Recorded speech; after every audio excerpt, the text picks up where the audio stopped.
So what are you here to talk about today? Today's part of the Road Safety Week that's taking place at the college, and today is all about seatbelt safety, obviously making sure that you're safe as possible inside a car.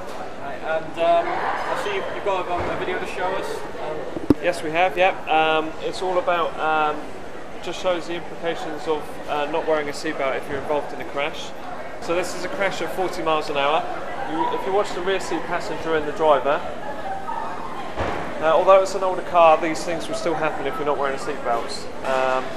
The rear seat passenger is now going on a bit of a flying lesson, and you'll actually see that part of his leg remains inside the car because of broken glass in the windshield has caused that to tear off.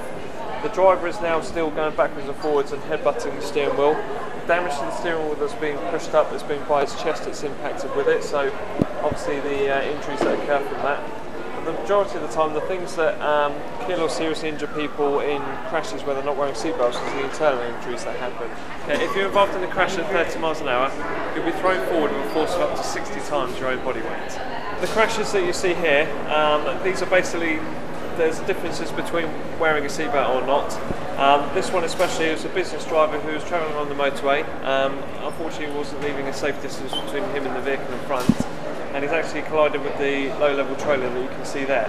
Fortunately for him, he was actually wearing a seatbelt at the time, so when he collided with the vehicle, he went forward and back in his seat. The seatbelt kept him in place, and as the trailer came into the car, he was just sat with the trailer there and the headrest behind him, and he just broke his nose. Obviously, you can imagine if he didn't have a seatbelt on, this would look a lot different, and I probably wouldn't be able to show the picture. Again, this was a young female student that had this Renault Clio. She unfortunately lost control on a high-speed road and tumbled the car. Again, because she had her seatbelt on, that kept her in position, and it was all nice and safe. And she was able to just escape from the car without the fire and rescue needing to cut the car or anything. As you can see, the ones where they do have to cut the car is what happens if they're not wearing a seatbelt, and the injuries are much more severe.